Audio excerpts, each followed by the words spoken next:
14 ఎన్నికల వరకు పాదయాత్ర తర్వాత పంచాయతీ ఎన్నికలు, జెడ్పీటీసీ, ఎంపీటీసీ ఎన్నికలు, అట్లాగే కార్పొరేషన్, మున్సిపల్ ఎన్నికలు, తర్వాత జనరల్ ఎలక్షన్స్.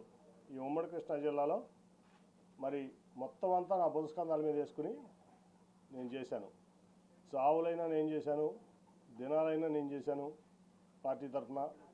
అట్లాగే కొంతమందికి ఆ రోజు నెలవారీ జీతాలు కూడా చెల్లించమని ఆదేశాలు ఇస్తే చంద్రబాబు నాయుడు గారు చెల్లించడం జరిగింది. నా సొంత వ్యాపార సంస్థ కంటే కూడా తెలుగుదేశం పార్టీ ముఖ్యమని చెప్పి నేను ఈ పార్టీ గెలుపు అవసరం అని చెప్పి భావించి నేను ఆ పనులన్నీ చేశాను. అంతకుముందు మీ అందరూ తెలుసు, అంతకుముందు జరిగిన బై ఎలక్షన్లో దాదాపు నాకు తెలిసి 17 మందో 18 మందో కాంగ్రెస్ నుంచి రాజీనామా చేసి వైకాపా తరఫున పోటీ చేసిన అభ్యర్థులు భారీ మెజార్టీలతో గెలిచారు. అది 2012లోనో 14లో నాకు గుర్తులేదు, సరిగ్గా 12లో నాకు గుర్తులేదు. అప్పుడు అందరూ అన్నారు నన్ను, ఎందుకు నువ్వు ఈ డబ్బులు వేస్ట్ చేసుకుంటున్నావు, ఈ టైం వేస్ట్ చేసుకుంటున్నావు, ఈ పార్టీ గెలిచేది లేదు, ఏమీ లేదు, ఈ చంద్రబాబును కూడా ఎందుకు నమ్ముతామని చెప్పి మా సొంత సామాజిక వర్గం వాళ్ళే ఆ రోజు నన్ను మందలించారు. సరే, మరి ఒక లక్ష్యంతో నేను దిగాను, ఆయన గెలిపించుకోవడమే నా లక్ష్యం. కాబట్టి ఏమైనా పర్లేదు, నేను ఇట్లాగే ముందుకు సాగుతానని చెప్పి ముందుకు సాగితే కార్పొరేషన్ గెలిచాం, జెడ్పీటీసీలు గెలిచాం, ఎంపీపీలు గెలిచాం, పంచాయతీలు గెలిచాం, తర్వాత జనరల్ ఎలక్షన్లో కూడా గెలిచాం. అప్పుడు శ్రీనివాస్ గారు బీజేపీ అభ్యర్థిగా మా అలయన్స్లో ఉన్నారు. అన్నీ గెలిచాం, జిల్లాలో అంతా నాదే భావిస్తా. అప్పుడు ఖర్చు పెట్టిన ప్రతి రూపాయి నేను ఖర్చు పెట్టిందే. తదనంతర పరిణామం కూడా తెలుసు. అన్నీ అయిపోయిన తర్వాత నాకు టికెట్ ఇవ్వనని చెప్పి ఆ రోజు ఇంకా ఆన్లైన్లో 5 పెట్టారు ఆ రోజున రేస్లో. సరే, ఏదైతే అదైందని చెప్పి నేను కూడా ముందుకెళ్తే ప్రజా ఆగ్రహం ముందు అక్క మళ్ళీ నాకు సీట్ ఇచ్చారు ఆ రోజు, అంత లొల్లి చేసిన తర్వాత కూడా. అట్లాగే ఆ తర్వాత మరి ఏ రోజు కూడా ఒక ఎంపీగా మరి అక్రమ సంపాదన ఇంకోటి ఆశపడకుండా నిజాయితీగా పార్టీ కోసం, ప్రాంతం కోసం, ప్రజల కోసం కష్టపడ్డా. ఆ ప్రాసెస్లో మీ అందరికీ కూడా తెలుసు, ఆస్తులు అమ్ముకున్నా, వ్యాపారాలు మానుకున్నా. ఇవాళ నేను అమ్ముకున్న ఆస్తులు విలువ హైదరాబాద్లో 2000 కోట్లు, అక్షరాలు 2000 కోట్లు. నేను అమ్ముకున్న ఆస్తులు మీకు కావాలంటే నా 14 యాక్షన్ అఫిడవిట్ తీసి వాళ్ళు చూస్తే నా ఆస్తులు ఇవాళ వాల్యూ 2000 కోట్లు ఉంటుంది. అట్లాగే వ్యాపారం కాకుండా కొన్ని విషయాల్లో ఆయన నా పట్ల ప్రదర్శించినటువంటి తీరులో వ్యాపారం కూడా ఆపుకోవాల్సి వచ్చింది. ఆ రోజు కూడా నేనేం బాధపడలా, వాట్ నెక్స్ట్ అనుకుని ముందుకెళ్ళాను. సరే, 19 ఎలక్షన్ మళ్ళీ గెలిచాను. ఇక్కడ లోకేష్ గారు మంగళగిరిలో ఓడిపోతే నేను విజయవాడలో ఎంపీగా నేను గెలిచాను. మరి ఆయన పార్టీ ఇన్ఫ్రాస్ట్రక్చర్ అంతా ఇచ్చారు, రిసోర్సెస్ అన్నీ ఇచ్చారు. అట్లాగే పార్టీ యంత్రాంగం మొత్తం ఆయన కోసం కృషి చేసిన ఆయన ఓడిపోయారు. అట్ ది సేమ్ టైం నేను ఎప్పుడు కూడా చంద్రబాబు నాయుడు గారి రూపాయి తీసుకోలేదు, నేను గెలిచాను ఎంపీగా. ఆ తర్వాత చాలా పరిణామాలు మీరు చూశారు. అనేక రకాలైన ఆయన మనుషులను పెట్టి నన్ను అవమానపరచడం జరిగింది. అట్లాగే ఫైనల్గా వచ్చేబడి కార్పొరేషన్ ఎలక్షన్లో మేయర్ సీటు లేడీ అయినప్పుడు నేను జనరల్గా ఢిల్లీలో ఉన్నాను. ఫోన్ చేసి కార్పొరేషన్ ఎలక్షన్స్ ఏం చేస్తున్నావు అని అడిగారు నన్ను చంద్రబాబు నాయుడు గారు. ఏం లేదు సార్, నేనేం ఆలోచించలేదు, ఇన్ఛార్జ్లు ఉన్నారు కదా వాళ్ళు చూసుకుంటారంటే, కాదు మేయర్ అభ్యర్థి ఎవరిని పెడుతున్నారు అంటే నాకు తెలియదు సార్ అన్న. ఇదే మాటలు మీకు చెప్తున్నా, నేను ఒక కోల్పోవట్లేదు. ఆ రోజు అన్నాడు, బోండమ్మ గారి వైఫ్ని పెడుతున్నారని నిజమేనా అని నన్ను అడిగారు ఆయన ఫోన్లో క్వశ్చన్. నేను వాళ్ళ వరకు ఎవరికి చెప్పలా నిజం, నాకు తెలియదండి అన్న. లేదు అది జరిగితే చాలా ప్రమాదకరం, నువ్వు ముందు మీ కుటుంబంలో మీ కూతురులో ఉన్న పెట్టు అంటే, లేదండి వాళ్ళు ఈ ఆలోచన లేదు, వాళ్ళకి రాజకీయంలోకి వచ్చేది ఆలోచన లేదంటే, కాదని చెప్పి 3 రోజులు నన్ను ఆయన ఇబ్బంది పెట్టారు, ఆయన బలవంత పెట్టారు, ఇబ్బంది కాదు. సరే, అప్పుడు టాటా ట్రస్ట్లో పనిచేస్తున్న శ్వేత అని మాట్లాడితే నాకు ఇంట్రెస్ట్ లేదు డాడీ, నాకు సోషల్ సెక్టర్లో చాలా ఇంట్రెస్ట్గా ఉన్నానంటే ఇట్లా చెప్పారమ్మా చంద్రబాబు గారు.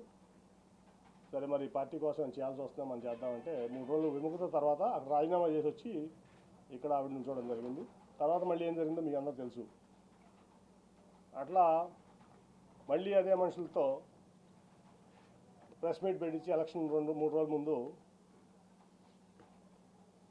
నన్ను ఒక వ్యక్తితో ప్రెస్ మీట్లో పబ్లిక్గా ఆ ఎంపీ కేసునేనా అని చెప్తూ కొట్టిస్తానని చెప్పి మాట్లాడిచ్చారు చంద్రబాబు నాయుడు గారు.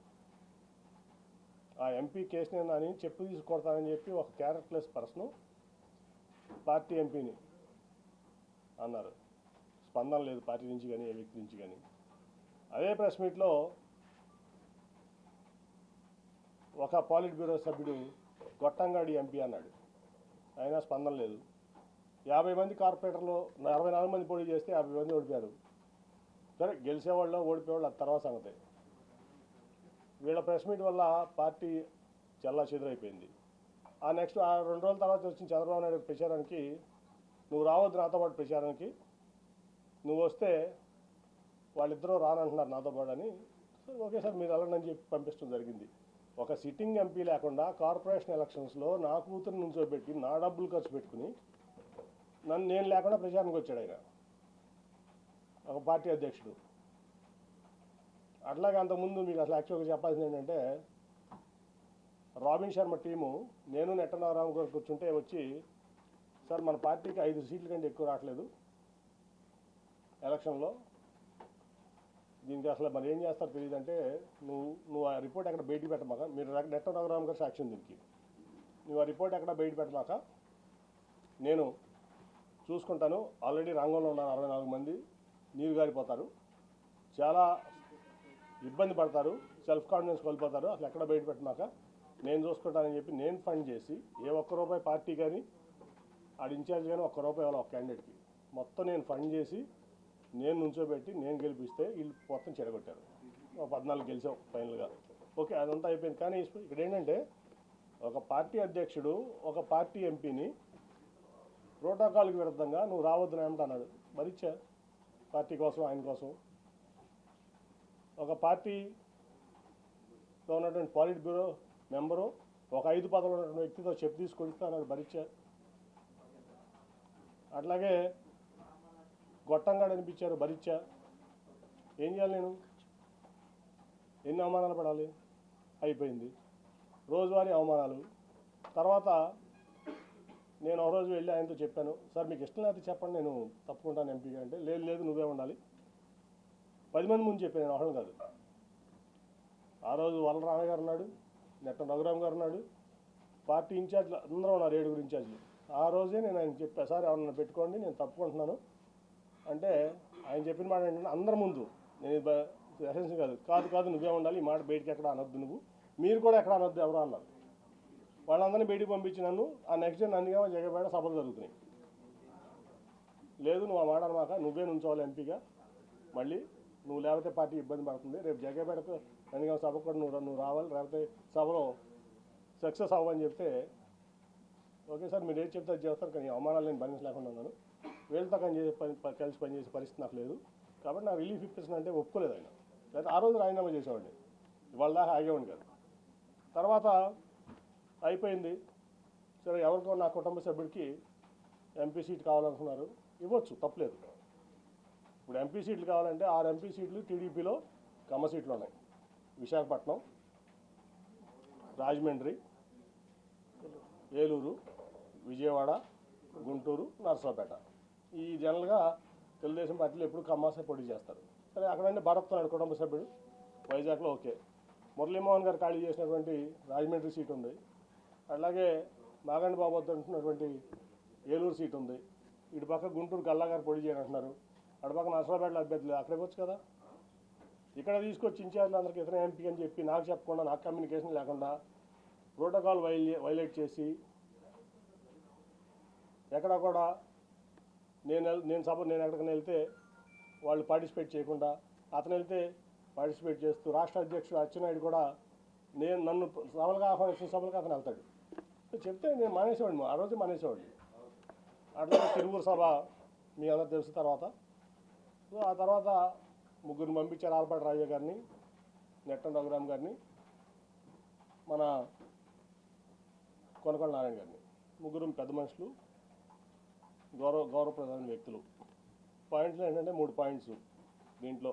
లోకేష్ గారు, నేను అతనికి అప్పచెప్పా కదా సభ బాధ్యతలు, కేసు నాని అన్న ఎందుకు ఇంటర్ఫియర్ అయ్యాడు అనేది లోకేష్ గారు అన్నారు మాతో.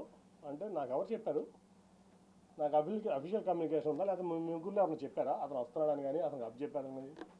పొద్దున్న టెలికాన్ఫరెన్స్లో అచ్చెన్నాయుడు గారు చెప్పారంటారు. నేను టెలికాన్ఫరెన్స్లో ఎప్పుడు లేను. ఈ పార్టీలో ఏ రోజు నేను టెలికాన్ఫరెన్స్లో ఉన్నాను, జూమ్ కాన్ఫరెన్స్లో ఉన్నాను, నేను పార్టీ ఇంటర్నల్ మీటింగ్లో ఉన్నాను. ఎందుకంటే అవన్నీ వేస్ట్ అని నా అభిప్రాయం. సో నేను లేను. కనీసం మీరు ముగ్గురు చెప్పాలి కదా. ఆ రోజు ముందు రోజు ఆల్పాటి రాజా గారును రఘురామ్ గారు నాకు ఫోన్ చేసి మీరు వస్తున్నారా అంటే నేను వస్తున్నానని చెప్పాను. ఎందుకంటే అధినేత వస్తున్న సభకు నేను రాకుండా ఎట్లుంటాను, మీరు అయితే రేపు సన్నాహక సభకు ఏర్పాట్లు చేయాలి, మీరు గైడ్ చేయాలని రెండు అంటే వెళ్ళా. ఆ రోజు కూడా అప్పుడు తెలియజేసిన నేను వెళ్ళేవాడిని కాదు. వెళ్ళిన తర్వాత రౌడీ మొక్కలతో నన్ను కొట్టించాలని చూశారు. మా వాళ్ళందరూ కలిసి అడ్డం పడి నన్ను రక్షించుకున్నారు. పోలీసులు కూడా చాలా యాక్టివ్గా ఉండి నన్ను రక్షించుకున్నారు. అంటే నా కుటుంబంలోనే చిచ్చు పెట్టి నా కుటుంబ సభ్యుడితోనే నన్ను కొట్టించాలని కూడా మరి లోకేష్ గారు ఎందుకు అనుకున్నాను నాకైతే అర్థం కాల. నేనేం చేశాను? ఈ పార్టీకి ద్రోహం చేశాను? నేనేం తప్పు చేశాను? 9.5 ఏళ్లలో నేను చేసిన తప్పు ఒకటి చూపించండి. పార్టీ పట్ల కానీ, విజయవాడ పట్ల కానీ, విజయవాడ ప్రజల పట్ల కానీ. ఎందుకు నన్ను ఇట్లా చేస్తున్నారు? ఎందుకు నన్ను అవమానపరచాలనుకుంటున్నారు? మీరు జైల్లో ఉంటే నేను మీకు అండగలేనా? మీ కుటుంబానికి అలా నిలబడ్డా కదా. సో ఇవన్నీ చూస్తే చంద్రబాబు మోసగాడని చెప్పి ఈ ప్రపంచానికి తెలుసు. కానీ ఇంత పచ్చి మోసాలు చేస్తా, దగాలు చేస్తా, కుటుంబాల మధ్య చిచ్చు పెడతా ఈ రకంగా చేయడం భావ్యం కాదు. సరే, ఆ రోజు రాజీనామా లేక సబ్మిట్ చేస్తా అని చెప్పని ఇవాళ మెయిల్లో పంపిస్తాను స్పీకర్ గారికి. అట్లాగే నా పార్టీ రాజీనామా లేక కూడా అది పంపించగానే ఇది కూడా పంపిస్తాను. అట్ ది సేమ్ టైం మర్యాదపూర్వకంగా మన ముఖ్యమంత్రి గారిని కలవడం జరిగింది. ఆయన అనేక సార్లు విజయవాడ వచ్చారు సభకి. యాక్చువల్గా నేను అటెండ్ అవ్వాలి, ఎందుకంటే ఒక ఎంపీగా గవర్నమెంట్ ప్రోటోకాల్ ప్రకారం ముఖ్యమంత్రి వస్తాము, నేను అటెండ్ అవ్వాలి. అది నా బాధ్యత, హక్కు కూడా. కానీ ఏ రోజు పార్టీ నన్ను అటెండ్ అవ్వద్దని చెప్పడం వల్ల నేను అటెండ్ అవ్వలేకపోయా. ఇవాళ వరకు ఒక్కసారి మాత్రం రాష్ట్రపతి వచ్చినప్పుడు రాజ్భవన్లో కలిసి నేను విష్ చేశాను ఆయన, అంతే తప్ప నేను ఇంతవరకు ఆయన ఎప్పుడు డైరెక్ట్గా కలవడం జరగలేదు, ఫోన్లో కూడా మాట్లాడలేదు. ఇవాళ బాగా రిసీవ్ చేస్తున్నారు ఆయన నన్ను. ఖచ్చితంగా మనం కలిసి ప్రయాణం చేద్దామని చెప్పి ఆయన చెప్పారు.